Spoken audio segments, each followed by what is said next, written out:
A group of cowardly bullies, led by Aston and Shannon Wolleter, who deceived and assaulted their own friend in a honeytrap scam, have been incarcerated. The court labeled the 4 assailants as animals after they assaulted their pal over a £150 debt. Aston, 33, and his former girlfriend Shannon Wolleter devised the scheme in collaboration with 61-year-old Stephen Baker and his son Matthew Baker. The group focused on their acquaintance Anthony Cooper due to their disapproval of his girlfriend and his debt of £150 to them. They devised a complex trap for Anthony Cooper, with Shannon Wolleter as bait. Shannon Wolleter starting messaging Anthony Cooper, feigning interest in him. The individuals scheduled a meeting on October 3, 2021, for a sexual encounter at 8:12 p.m. Upon his arrival, he was forcibly removed off the street and transported in a silver Mercedes. The gang began to label Mr. Anthony Cooper as a paedophile, rapist, and sex criminal without any justification.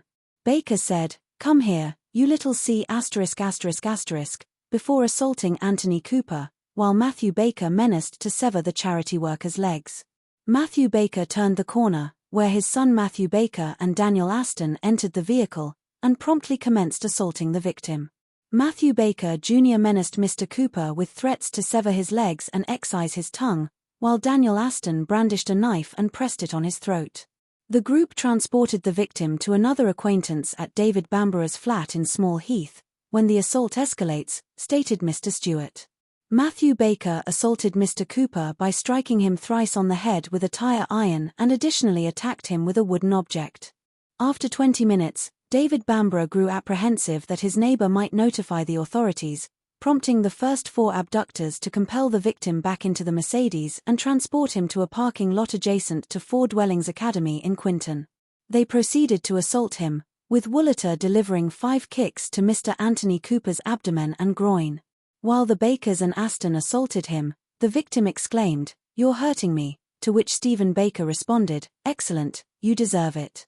Matthew Baker transmitted videos of the incident to other individuals on social media upon arriving at a friend's flat. In response to an inquiry on the object used to strike the victim, Baker stated, "LOL, a hammer." Ultimately, Mr. Anthony Cooper was once more placed into the Mercedes and deposited near his residence, but not before Aston confiscated his phone and bank card. He successfully navigated back to his residence but collapsed on his threshold, where his friends discovered him. The man was sent to the hospital and received treatment for multiple injuries, including a 15 cm laceration to his head that exposed his skull. Judge Dean Corrishaw, presiding over Birmingham Crown Court, denounced the group as animals and characterized their conduct as cowardly, premeditated, and despicable. Aston received a sentence of 5 years and 8 months, whereas Wolleter was sentenced to 2 years and 10 months. Stephen Baker and his son Matthew Baker received terms of 3 years and 9 months. David Bambrough, 41, received a 6-month suspended sentence for permitting the group to utilize his flat during the assault. Anthony Cooper encountered the group via a homelessness charity and regarded every one of them as pals. Nevertheless, the friendship deteriorated when he established a romantic relationship with a woman named Bethany Love. The prosecution, Lachlan Stewart, said that this caused the sinister gang to start calling Anthony Cooper nasty names. Mr. Stewart said, "Stephen Baker saw her like a daughter."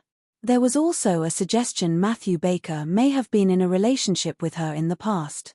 The group started going around calling Mr. Anthony Cooper a pedo, a rapist and sex offender entirely without basis. Anthony Cooper opened up about how the incident has left him unable to trust the people he cares about in his life. He said, "What makes things worse is I thought all the people involved were my friends. It really made me not want to make more friends. When it was happening I thought I was going to die. I have never been so scared in all my life."